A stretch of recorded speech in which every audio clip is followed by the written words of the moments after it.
बात कह रहे हैं कि संगठन स्तर पर काम हो रहा है। मैं एक बार उत्तर प्रदेश की तस्वीर देखना चाह रही हूं, क्योंकि यूपी में पिछले कुछ समय से इतने मुद्दे रहे और वो बहुत इंटरेस्टिंग होगा, क्योंकि जिस तरह से 37 सीटें लेकर समाजवादी पार्टी लोकसभा में आई, उसके बाद कह दिया है और अखिलेश यादव ने क्लियर कर दिया है कि भाई द वॉर इज ऑन, यानी कि ये युद्ध अभी बाकी है और उसमें हम जीत कर दिखाएंगे। वो 37 को इसमें 80 में बदलना चाहते हैं और यूपी उपचुनावों के लिए वो 10 में से 10 की बात कर रहे थे, अब तो 9 सीटों पर चुनाव हो रहा है। लेकिन यूपी में सिद्धार्थ जी आपसे पूछ रही हूं, जाति का शोर भी रहा है, आप जानते हैं, बुलडोजर का मुद्दा भी रहा है, एनकाउंटर का भी मुद्दा रहा है। ये सब जिन पर योगी आदित्यनाथ एक तरह से इन एक्शन दिखे, उन सब पर अखिलेश यादव ने हमला भी किया है। आपको लगता है इसका फायदा नुकसान? सिद्धार्थ जी। देखिए सुचरिता जी, अखिलेश यादव क्यों हमला करते हैं ये तो उत्तर प्रदेश की जनता जानती है। वो हमला भी बड़ा सेलेक्टिव करते हैं, क्योंकि जिनकी पूरी आधारशिला ही एक समाज को जाति में बांटने की हो, वो अपराधियों में भी जाति देखते हैं, वो एक्शन में भी जाति देखते हैं, हर चीज में देखते हैं। अगर वो सब चीजों पर बोलते होते तो बात अलग थी, तो कोई प्रिंसिपल और फंडामेंटल की बात की जा सकती थी, पर चूंकि उनका आधार ही कुछ और है तो ये तो प्रदेश की जनता समझती है। मैं मानता हूं कि जिस प्रकार से सुशासन की यात्रा उत्तर प्रदेश ने देखी है, लॉ एंड ऑर्डर को लेकर के एक प्रतिज्ञा देखी है प्रदेश की सरकार की, और जिस प्रकार से बदलती हुई तस्वीर देखी है, उसका उपचुनाव में जनता अपना मत के साथ समर्थन करेगी और भारतीय जनता पार्टी सभी उपचुनाव की सीटों पर बहुत भारी मतों से जीत करके आएगी। ये जो राग हरियाणा में फेल हुआ सुचारिता जी, ये जो विभाजन करने की नीति हरियाणा में फेल हुई, ये उत्तर प्रदेश में भी लंबी नहीं चलने वाली। हरियाणा और उत्तर प्रदेश बड़े पास के राज्य हैं, मिजाज भी लगभग बराबर सा है। ये मिजाज तो अब इनको उत्तर प्रदेश की जनता भी इस उपचुनाव में दिखा, यानी कि लारी जी वो कह रहे हैं जो बटेंगे तो कटेंगे वाली लाइन है वो हिट हो गई है। अब हरियाणा में उन्होंने बार बार ये संदेश दिया और वहां पर जाति का शोर नहीं पहुंचा, तो जाट नॉन जाट एक हुए। तो यहाँ यूपी में भी जो जाति वाली बात कहते जा रहे हैं अखिलेश जी, वो हिट नहीं होने वाली है, वो ये कह रहे हैं। मैडम एक चीज आपने देखी है ना कि बिल्ली को ख्वाब में हमेशा छीछड़े नजर आते हैं, वही हाल इनका है। इस समय एक जगह इनको छीछड़ा मिल गया तो ये समझ रहे कि हम हर जगह वही छीछड़ा मिल जाएगा, ऐसा नहीं है। यहाँ का सिस्टम दूसरा है, यहाँ पे मामले दूसरे हैं, यहाँ पे जो लॉ एंड ऑर्डर की सिचुएशन है दूसरी है, यहाँ पे जुल्म और सितम की चीजें दूसरी हैं। यहाँ पे इन्होंने किसी को नहीं बख्शा है, सबको परेशान किया है। व्यापारी परेशान है, चाहे क्या नाम है माइनॉरिटी हो वो परेशान है, चाहे ओबीसीज हो, एससी एसटी हो, सब परेशान है और बहुत अच्छे ढंग से परेशान है। यहाँ पे आप आइए तो आपको रात में वसूली करते हुए पुलिस वाले भी मिल जाएंगे, यहाँ पे आप आइए तो रात में वसूली करते हुए आरटीओ भी मिल जाएगा। जीएसटी वाले कैसे घुस के परेशान करते हैं, कैसे क्या नाम है व्यापारी का हार्ट फेल तक हो जाता है। आप आइए, आकर एक बार देखिए, हाथ कंगन को आरसी क्या, पढ़े लिखे को फारसी क्या। सिद्धार्थ जी भी यही है, हम भी यही है, जहां तक मुझे उम्मीद है। ये कब से हो रहा है? मुझे उम्मीद है कुछ दिनों में रिजल्ट, जहां तक मुझे उम्मीद है कुछ दिनों में रिजल्ट आएगा तो हम लोग बैठकर फिर से एक बार बात कर लेंगे। नहीं, आप ये जो बात कह रहे हैं कि कानून व्यवस्था बदहाल है और वहां वसूली हर जगह हो रही है, कब से हो रहा है? मेरा सवाल ये था। मैडम इस चीज की बढ़ोतरी बहुत समय से हो गई है, 7-8 साल हो गया है। 7-8 साल हो गया, तो 7-8 साल हो गए हैं लारी जी, लेकिन फिर भी बीजेपी को चुन रही है यूपी की जनता।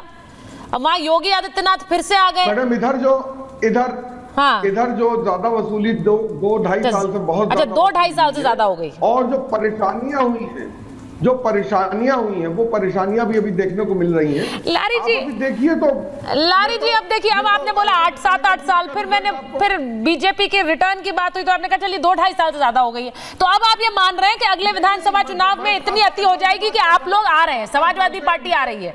मैं इनके जुल्म की बात कर रहा हूँ कि 7-8 साल से जुल्म चल रहा है, 2.5 साल से जुल्म की इंतहा हो गई। उसका रिजल्ट है कि आप देख लीजिए एमपी के चुनाव में क्या हुआ यूपी में। हाँ। अभी आप देख लीजिए मिल्कीपुर। ठीक है, अब अच्छा ये इम्पोर्टेंट है, ये इम्पोर्टेंट है। एक बार मैं मिल्कीपुर की सीट का चुनाव क्यों नहीं हो रहा है? हाँ। मिल्कीपुर पर चुनाव क्यों नहीं हो रहा है? क्यों नहीं हो रहा बताइए? भाई आप हैं, आप तो पत्रकार हैं, आप बताइए मिल्कीपुर में चुनाव क्यों नहीं हो रहा? मैं ये जो चीज बोल रहे हैं लारी जी, मैं अनंत जी आपके पास आ रही हूँ। इंपॉर्टेंट ये है, उन्होंने कहा कि ये जो इंतहा हो रही है बकौल लारी जी, उसका नतीजा है कि 37 सीटें समाजवादी पार्टी को लोकसभा में मिली। आपको लग रहा है कि वो जो इम्पैक्ट है, वो जो 43 सीटें मिली है समाजवादी पार्टी को। अच्छा ठीक है 43 मान लीजिए आप, वो जो गठबंधन को मिल गई, अब मुझे ये बताइए कि वो उसका प्रभाव क्या इन उपचुनावों पर पड़ेगा? सुचरिता जी, पहले तो एक भ्रांति इनकी दूर कर दूं। ये कह रहे हैं मिल्कीपुर में चुनाव क्यों नहीं हो रहा। जो भी विधानसभा क्षेत्र इलेक्शन पिटीशन के अंदर है, उन स्थानों पर चुनाव नहीं हो रहा है। सही बात है। Chief election commissioner Rajiv Kumar ने बहुत स्पेसिफिकली मिल्कीपुर के बारे में ये उत्तर दिया। इसलिए ये भ्रांति न फैलाएं कि मिल्कीपुर फैजाबाद के चुनाव नतीजों से प्रभावित होकर चुनाव आयोग को प्रभावित करके नहीं करवाया जा रहा।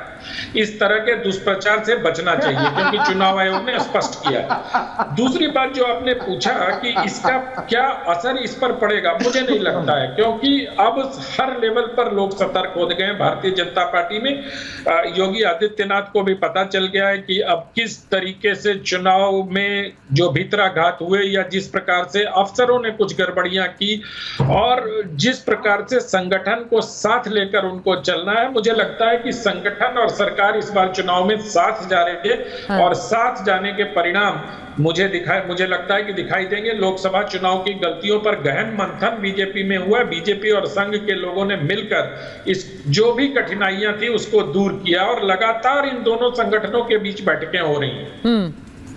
जो बात आपने कही, मुझे नहीं लगता कि इसका असर पड़ेगा। एग्जैक्टली और मैं इसीलिए पूछ रही हूँ। देखिए लारी जी तो गठबंधन धन निभा रहे हैं, वो कह रहे हैं हमारी बात जिक्र मत करिए, कांग्रेस की मिलाकर बात करिए। लेकिन मैं वरुण जी आपसे पूछ रही हूँ, उन्होंने ये भी साथ साथ, अब अगर उनकी ये वाली बात माननी है, ये ईवीएम की तरह ना हो जाए, एक बात मानो दूसरी मत मानो, अगर उनकी ये वाली बात माननी है तो ये भी मानिए कि Rahul Gandhi no factor in UP है। अब उनका फैक्टर झारखंड और महाराष्ट्र में कितना चलेगा, ये आप बता दीजिए। सुचरिता जी, राहुल गांधी फैक्टर पूरे देश का है। हाँ। भारतीय जनता पार्टी और सारी डिबेटें और राहुल गांधी पे ही केंद्रित रहती है, पूरे देश की डिबेट।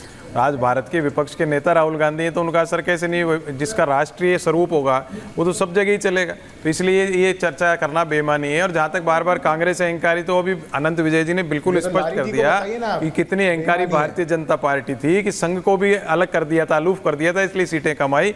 मोदी की गारंटी, मेरी गारंटी, मोदी की गारंटी कहाँ चली गई? वो कह रहे हैं, ये बात आप लारी जी को मैं करता है उसमें होता है, हम करता है उसमें अहंकार थोड़ी होता है। तो आज मोदी जी बोले मोदी जी गारंटी जीतेंगे वो सारे चुनाव, बोले मोदी जी, ये तो संघ वापस हो गया। अनंत विजय जी बिल्कुल सही एनालिसिस कर रहे हैं। 2 फैक्टर से हरियाणा में एक तो टिकट कांग्रेस के खराब रहे, अहंकार नहीं किया, क्योंकि दूसरी पार्टी थी आम आदमी पार्टी को भी आमंत्रित किया था राहुल गांधी ने, तो अहंकार कांग्रेस में नहीं। देखिए जुड़ गया, इससे बीजेपी को फायदा हुआ। अगर वापस मोदी की गारंटी करोगे, मैं करोगे, 240 आई जैसे इनकी 40 पे पहुंचेंगे। कांग्रेस को मजबूत करने की ईवीएम कारण नहीं था सही हुई जो किशोर तिवारी जी डिसाइड करिए वरुण जी, वो टिकटिंग जो है ना, टिकटिंग अगर विपक्ष ने सही करी तो भारतीय जनता पार्टी टिकटिंग और चेहरा भी ना, आप ये बोल रहे हैं कि यूपी में राहुल गांधी चेहरा है, लारी साहब खुलकर कह रहे हैं यहाँ पर योगी राहुल गांधी फैक्टर नहीं है। नहीं, राष्ट्रीय चेहरा है, राष्ट्रीय चेहरा है, राज्यों में कोई उनकी वक्त नहीं है। किसने कर राष्ट्रीय चेहरा है, लेकिन राज्यों में कोई उन्हें पूछ नहीं रहा। राहुल गांधी की भारत जोड़ो यात्रा से पूरे देश में सबने देखा है, वक्त कैसे नहीं। अच्छा अब